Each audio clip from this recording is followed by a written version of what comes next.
Praise lord, good morning. యేసుని స్వరం కార్యక్రమానికి ప్రేమతో స్వాగతం. ప్రియులారా, ఈ ఉదయకాలము దేవుని వాక్యము యాకోబు రాసిన పత్రిక 4వ అధ్యాయము 13, 14. నేడైనను రేపైనను వ్యాపారం చేసుకుని లాభం సంపాదించుకొని చెప్పుకుని వాళ్ళారా, రేపేమి సంభవించినో మీకు తెలియదు. గమనించాలి పిల్లారా, దేవుని వాక్యం సెలవిస్తుంది. యాకోబు 4, 13, 14. వ్యాపారం చేసి లాభం సంపాదించుకుందాం, డబ్బు సంపాదించేద్దాం, లక్షలు కూడదిద్దాం, ఇంకా సంపాదించేద్దాం, ఇంకా తెచ్చేసుకుందాం అని చెప్పుకున్న వాళ్ళారా, రేపేం సంభవించునో మీకు తెలియదు. అంతలో కనబడి అంతలో మాయమయ్యే ఆవిరి లాంటి వాళ్ళు మీరు. ప్రియులారా, గమనించాలి. ఈ దినాల్లో ప్రతి ఒక్కరు కూడా ధన సంపాదనలో పడిపోతున్నారు. భయం లేదు, భక్తి లేదు, దేవుడంటే వినయం లేదు, విధేయత లేదు. ఇంకెంతసేపు సంపాదన. ఒక మనుషుడు లోకమంతా సంపాదించుకొని వాడు ప్రాణం పోగొట్టుకుంటే వాడికి ఏం ప్రయోజనం?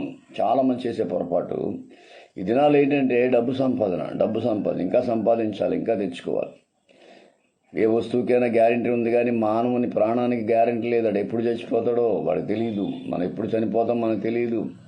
అంతలో కనబడతాం, అంతలో మాయమైపోతాం. అటువంటిప్పుడు ఎందుకు ఈ ఆశలు, ధనాశలు, ధనం కోసం గొడవలు, ధనం కోసం దెబ్బలాటలు, అసూయ, ద్వేషము, కక్ష, పగ, ఇతరులను ద్వేషించడం, ఎవరితో మాట్లాడకపోవడం, నాది, నా వల్లనే, నేనే అనుకొని ఇలా ఇష్టానుసారం జీవించే సమయంలో దేవుని వాక్యం సెలవిస్తుంది. ప్రియులారా, దేవుడు సెలవిస్తున్నాడో ఇప్పుడు కనబడతారు, రేపు ఉండకపోవచ్చు.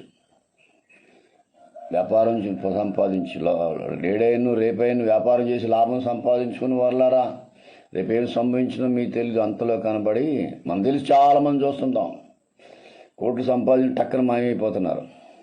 ఆ కోట్లు వారి వెనకాల వెళ్ళట్లేదు. బంగారం సంపాదించేవాళ్ళు ఇంకా జయలలిత చనిపోయింది, తమిళనాడు సీఎంగా చేసి చనిపోయినప్పుడు ఆవిడ వెనకాల ఎవరు లేరు, ఒక్కళ్ళు కూడా లేరు. 200 కేజీలు బంగారం ఉందండి ఇంట్లో, కొన్ని కోట్ల డబ్బు ఉందంట బీరువాల్లో. ఏం లాభం? చనిపోయింది, ఏది తీసుకెళ్ళలేదు. ఈ మాటలు వింటున్న ప్రియ దేవుని బిడ్డ, అందరితో సమాధానంగా ఉండు, సంతోషంగా ఉండు, ఇతరులకు మేలు చేయి, నీకున్నది పేదవారికి పెట్టు, వారితో సహవాసం చేయి, వారిని ఆదరించు, వారిని ఓదార్చు, వారికి కన్నీరుతుడు. ఎందుకండి ఏది నీ వెనకాల రానప్పుడు ఎందుకు ఈ ఆశలు, ఎందుకు ఈ తొందరలు, ఎందుకు ఇంకా సంపాదనలో పడి? కొంతమంది సంపాదనలో పడి ఆరోగ్యం పాడు చేసుకుంటున్నారు, కొంతమంది సంపాదనలో పడి భార్య బిడ్డను చూడలేకపోతున్నారు, సంపాదనలో పడి అసలు ఇంటికాడే ఉండలేకపోతున్నారు. ఈ మాటలు వింటున్న ప్రియ దేవుని బిడ్డ, ఇంకా సంపాదించాలని ఆశ వదిలేసి ఉన్నదాంతో తృప్తి చెంది దేవుని నీళ్ళ భయభక్తులు కలిగి, అవును నేను ఎప్పుడు చనిపోతున్నా తెలియదు, నా ప్రాణం ఎప్పుడు పోతున్నా తెలియదు, నిజమే కదా, దేవుని నీళ్ళ భయం కలిగి, భక్తి కలిగి, వినయం కలిగి, విధేయత కలిగి జీవించినప్పుడు రేపొద్దు నిత్య రాజ్యానికి వారసులు అవుతాం. కాబట్టి యాకోబు 4, 13, 14 సెలవిస్తుంది. నేడైనను రేపైన వ్యాపారం చేసుకుని లాభం సంపాదించుకుని వాళ్ళారా, రేపేమి సంభవించిందో మీకు తెలియదు. అంతలో కనబడి అంతలో మాయమయ్యే ఆవిరిలే అని చూడండి. ఆవిరి అలా కనబడద్దే మాయమైపోతుంది. కనుక ఈ మాటలు వింటున్న ప్రతి దేవుని బిడ్డ, ఎక్కడిచ్చినా దేవుని నీళ్ళ భయభక్తులు కలిగి, నిజమే నాకేది శాశ్వతం కాదు కదా, ఈ బంగారం వెనకాల రాదు, ఈ డబ్బు నా వెనకాల రాదు, ఈ ఆస్తి నా వెనకాల రాదు. అటువంటిప్పుడు నేను ఎందుకు అందరితో గొడవ పెట్టుకుని, అందరితో సమాధానం లేకుండా, సంతోషం లేకుండా ఎందుకు బతకాలి అనే ఆలోచన మానేసి, ఆసూయ, ద్వేష, కక్ష, పగలన్నీ మానేసి అందరితో సమాధానంగా ఉండి, సంతోషంగా ఉన్నదాంతో తృప్తి చెంది, భార్య బిడ్డతో సంతోషంగా ఉన్నదాంతో ఆనందిస్తూ ముందుకు సాగిపో.